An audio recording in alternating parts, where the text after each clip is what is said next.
Hey guys, welcome back to my channel. In today's video, we are going to be talking about all the books that I read in the month of June. I feel like I'm slanted once again. It could just be because I'm at an angle, but whatever. I got into such a huge reading slump in June. Oh gosh, I talk about it in a little bit. I talk about it a little bit in the vlog that I'm currently filming, which is the biannual bibliothon, which is happening like right now. Today it started. And I talk a little bit about it, how I got into a huge slump because of all these readathons, and for the past 2 or 3 months I've been creating like set TBRs, which has been messing with me. So, yeah. I don't know why I decided to just open the video with that, but that's what happened, and that's what we're gonna roll with. Yeah, let's just get into all the books. What we do here is go back.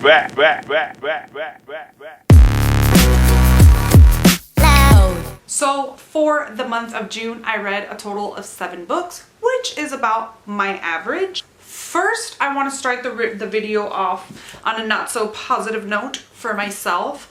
I had 2 books rolled over from the last month, and that for me is just a huge big no-no, because I don't like to end the month with an unfinished book. I like to close the month with my books finished, whether I read all of them or not. I mean, that is a really big problem to me, that I don't complete my TBR. But that aside, the fact that I had rollover books for me is just like, I mean, it's still messing with me because I still haven't finished them. But whatever. So the first book that I started in the month of June but did not finish is Children of the Night by Dan Simmons. I am a quarter of the way through with this. I do intend to finish it. I do like it. But this is part of the Summer of Horror read-along that I'm participating in over on Bookstagram. And about 80 to 90% of the group that I'm reading it with really just DNF'd the book. And so I was just left with like another 2 or 3 people. They finished it, I didn't, and I'm upset about it, but I do plan on finishing it this month, so fingers crossed. And then another book that I yet haven't finished is Game of Thrones, book 1. I forgot what this one is called. Oh, A Song of Fire and Ice. I hate that I have the media tie-in cover, but I thought I would just get it. It was pretty inexpensive in thriftbooks.com, so I figured I would get it, and if I ended up liking the book, I would go ahead and change my edition, like probably sell this one and see what editions I want. I'm really liking it. I am 200 pages of the way in, really enjoying it, but I feel like the reason why I haven't finished it or haven't been able to pick it back up is because, as you will see in the rest of the books that I show you, I'm really not in a fantasy mood. I am and I'm not. I was in May, I was in a huge fantasy mood, but this couple of past months I've been like in a really big horror mood and thriller mood. So I think that's what's been keeping me from picking it up, and also because this is an epic fantasy. This is a really huge adult fantasy, which is a little bit intimidating, but I will say that reading through the beginnings of the book and 200 pages in, it's not really hard to understand. And I don't know if it's because I have already watched the first couple of episodes in season 1. I've watched the show, and more or less what's going on in the book is more or less what happened in those 2 episodes that I've seen. So with that being said, I don't know if it's that I'm understanding it because I've already watched it, or I'm understanding it because it's easy to understand. So let me know in the comment sections down below if you have read Game of Thrones and you've found it easy to follow without watching the show. So those are the 2 rollover books that I have, unfortunately, but it's okay. I do plan on finishing them this month, so whatever. Let's move on to the books that I did finish. Starting with my least liked book, but still not a bad book whatsoever. I mean, it's far from a bad book. It's The Perfect Fraud by Ellen LaCourte. This book, I gave it 3 stars. I did receive this from Harper Books for a review. This is one of those books that once I saw the cover, I was like, I need that book. It was such, I don't know, I just saw like summer thriller on it, and It got to my house unexpectedly. I didn't request it or anything, but I did plan on buying it. I love the spine of this book so much.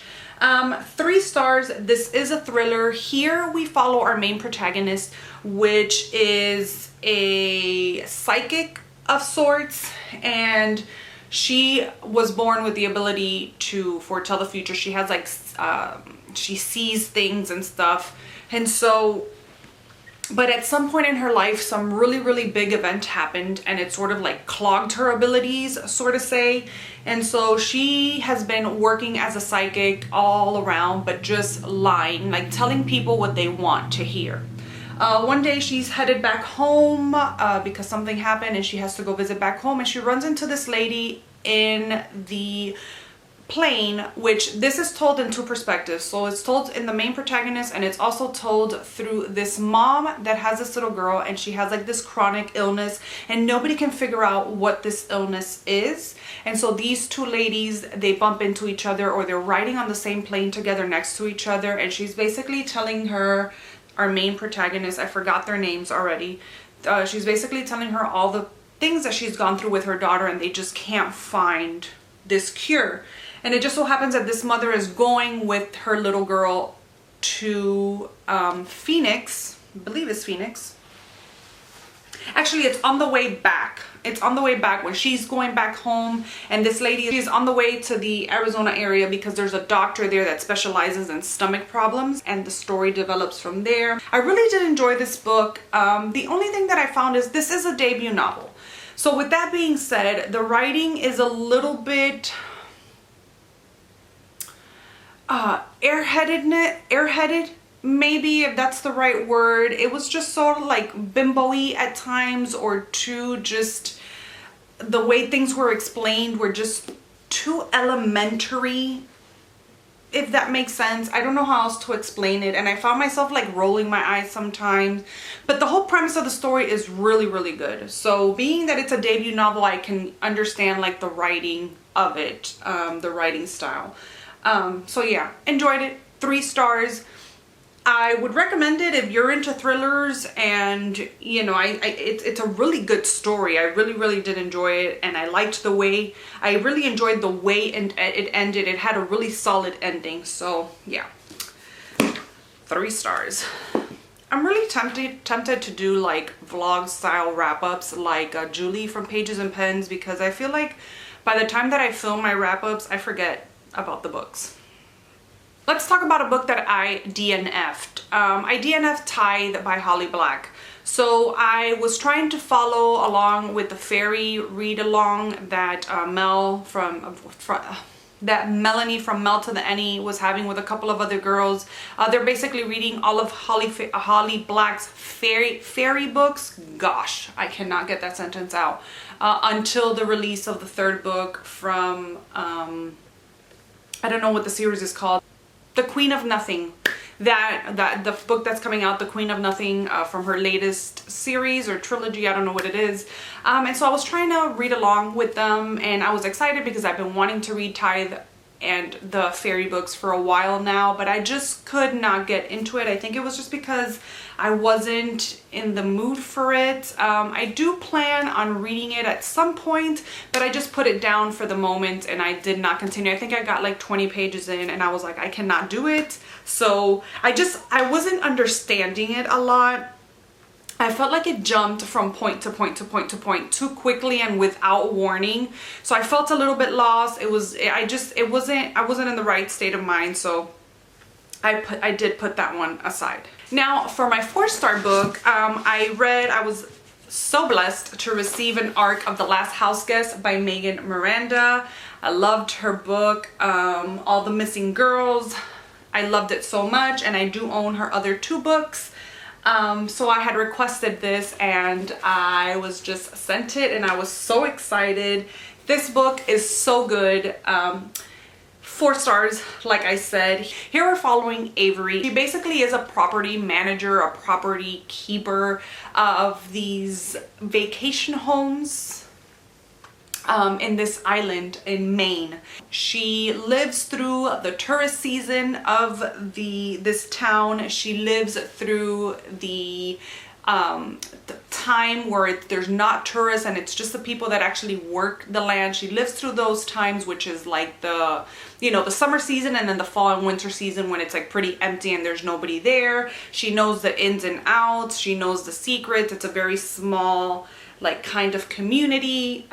She basically is taken in by the elite of the families on the island because her parents were killed in a car accident. She was left with her grandmother, and then her grandmother died, and she was just left as a little girl.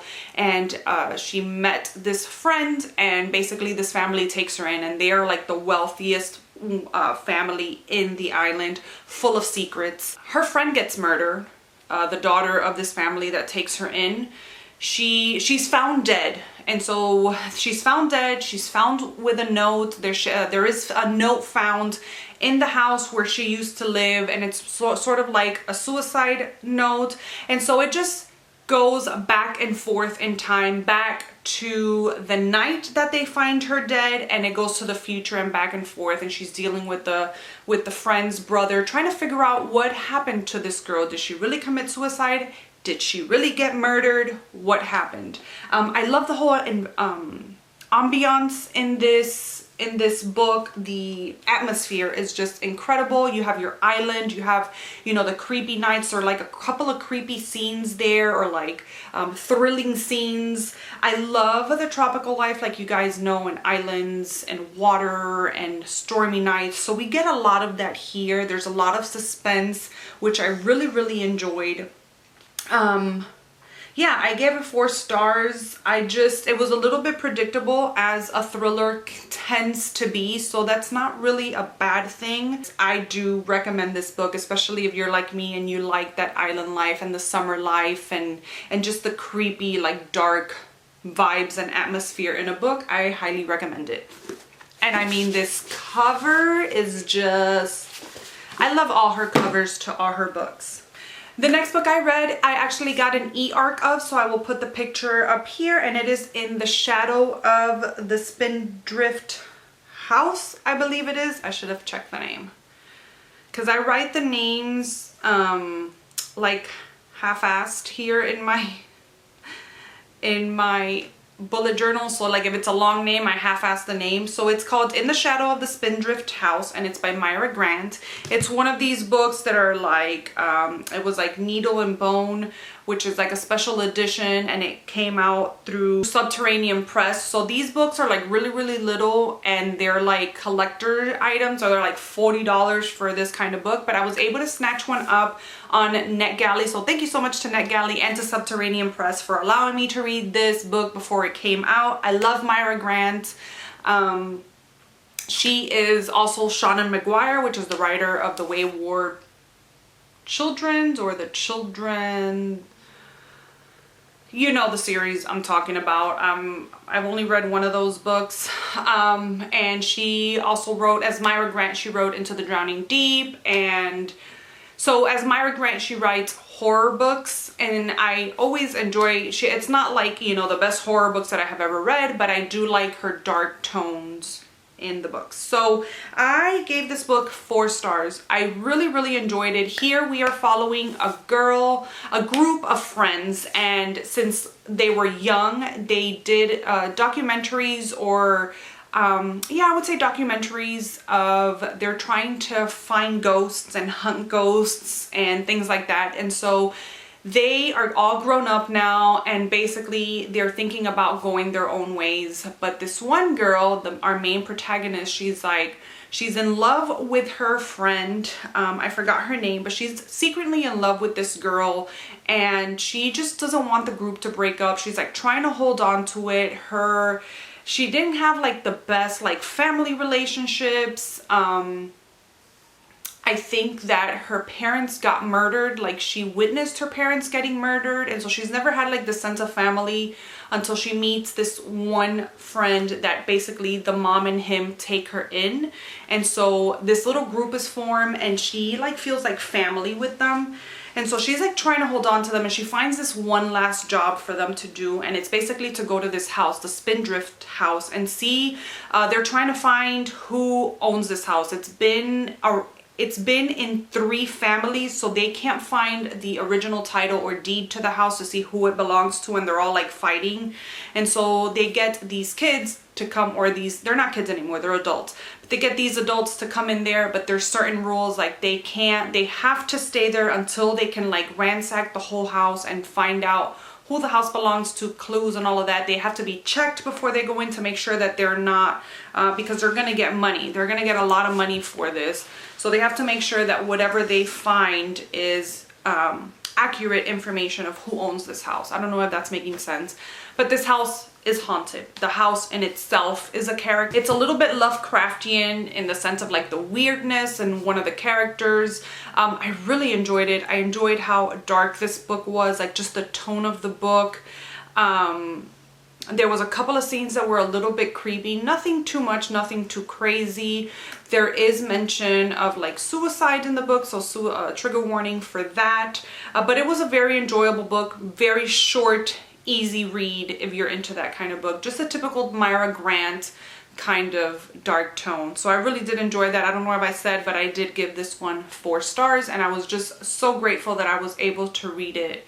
Although I do want to own a physical copy of it, because I do own the Needle and Bone one, her other like limited collector's edition, but I think the books are sold out as it is. But hopefully one day I'll be able to get my copy, because the cover of it, as you guys can see here, is just, I think, amazing. So now we're gonna get into the 5-star reads, which I thoroughly enjoyed these, of course. I gave them 5 stars. So we're gonna start off with the audiobook of Moringham, which is a novella or a prequel novella to The Remnant Chronicles.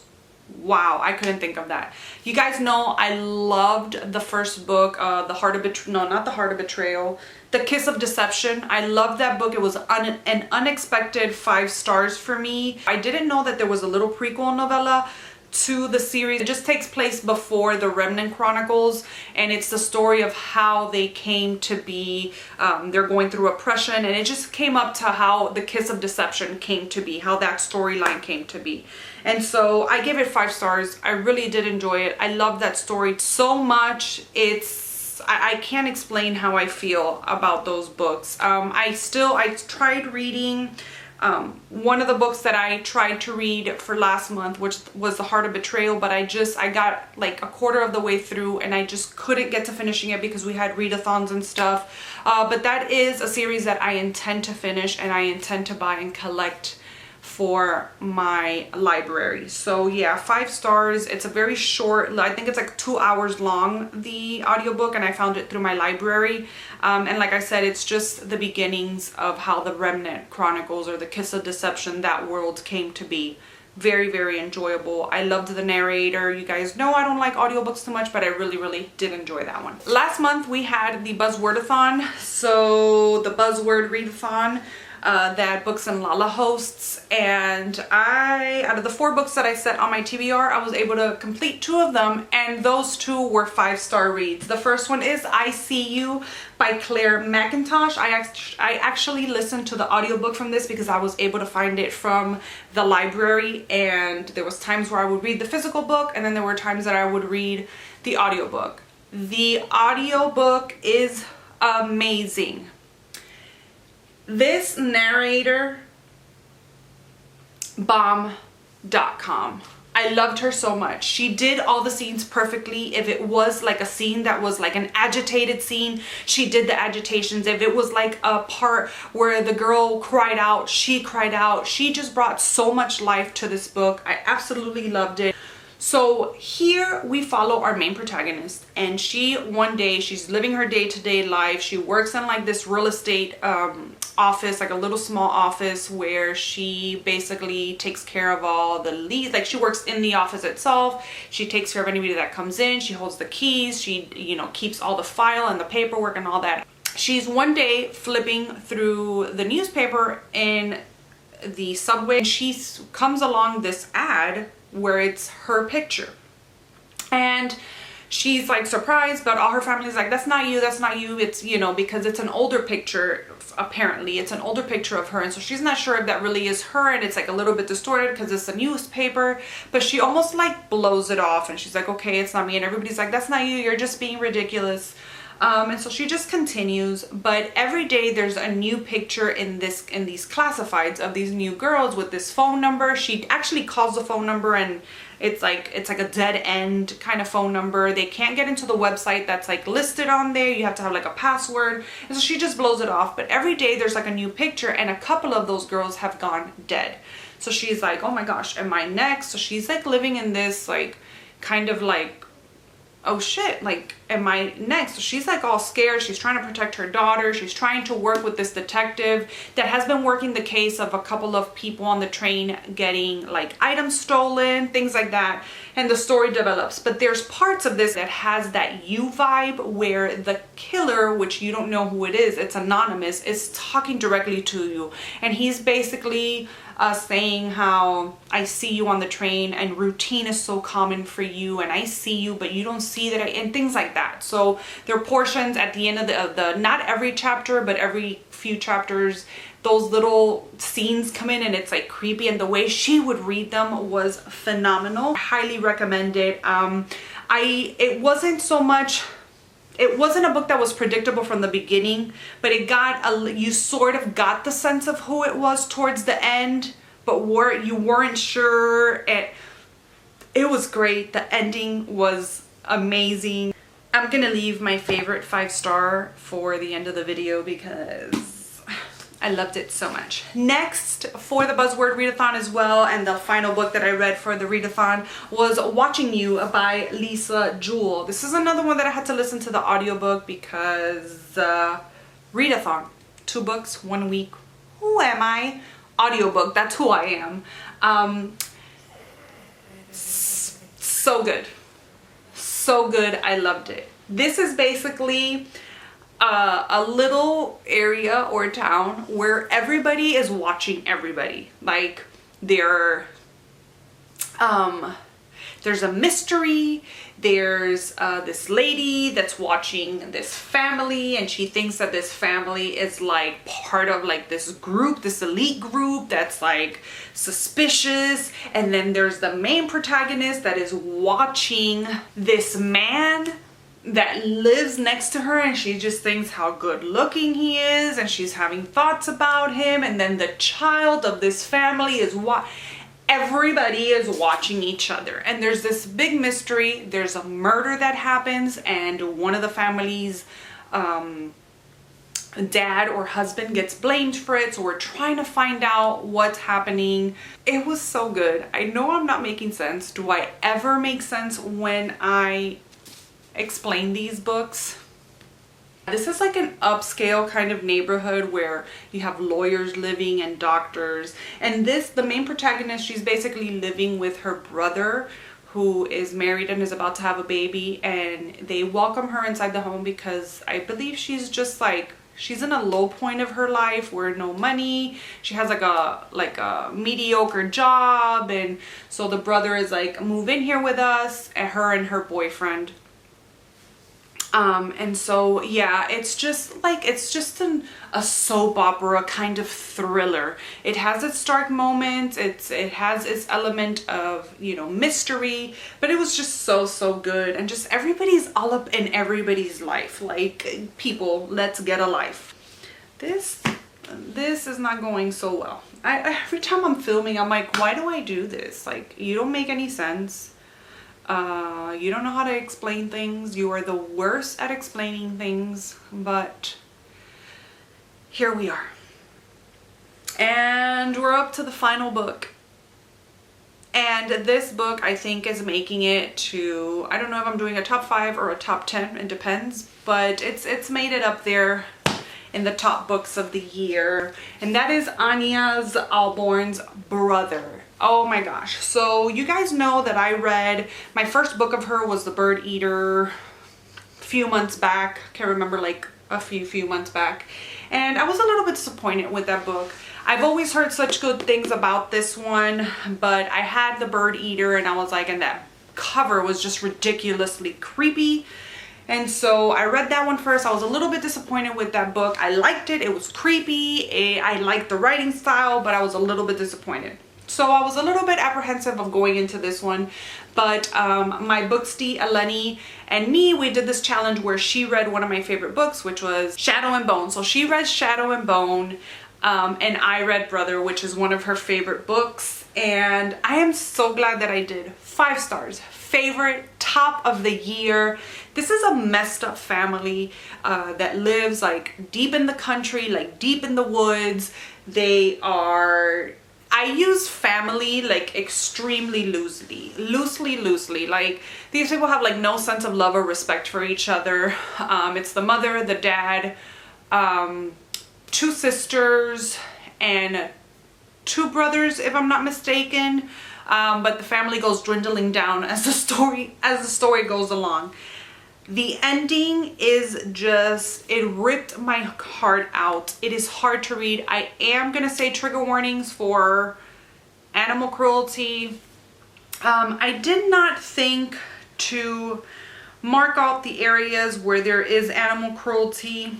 I know that somebody had asked me in one of my prior videos when I did mention animal cruelty, if I could more or less tell her where in the book it was. And I didn't think to really mark that out because when animal cruelty happens, I don't like to know what my stories are about, so it's kind of tricky. I don't like to read trigger warnings or anything like that, so it's kind of tricky when I start reading them and I get to a part that's really hard for me to read. I really try to skim through it because my heart got ripped out a couple times because of the animal cruelty. This is a really cruel family. Like, they are heartless. They are, I don't know what to call them. They're just horrible people.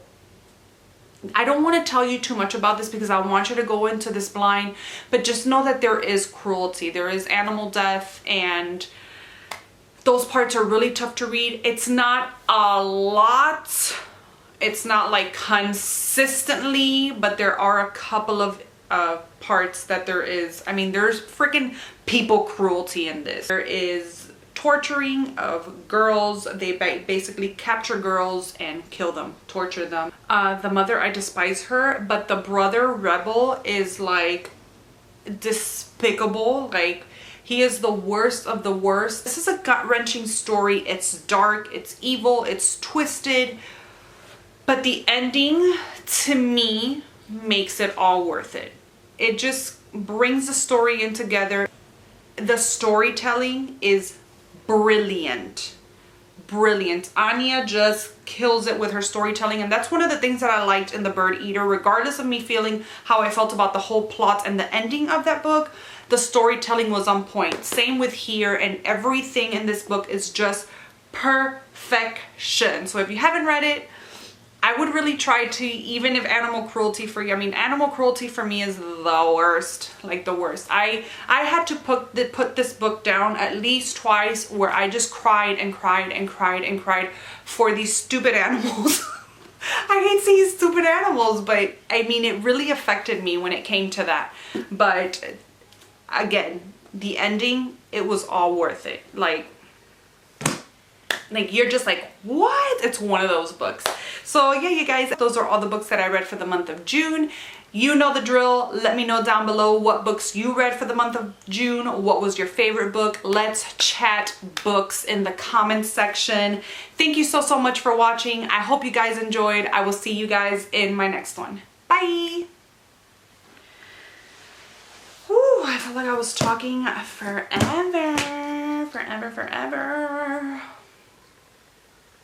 Look at that glare. I wish I could wear my glasses to film, but that glare.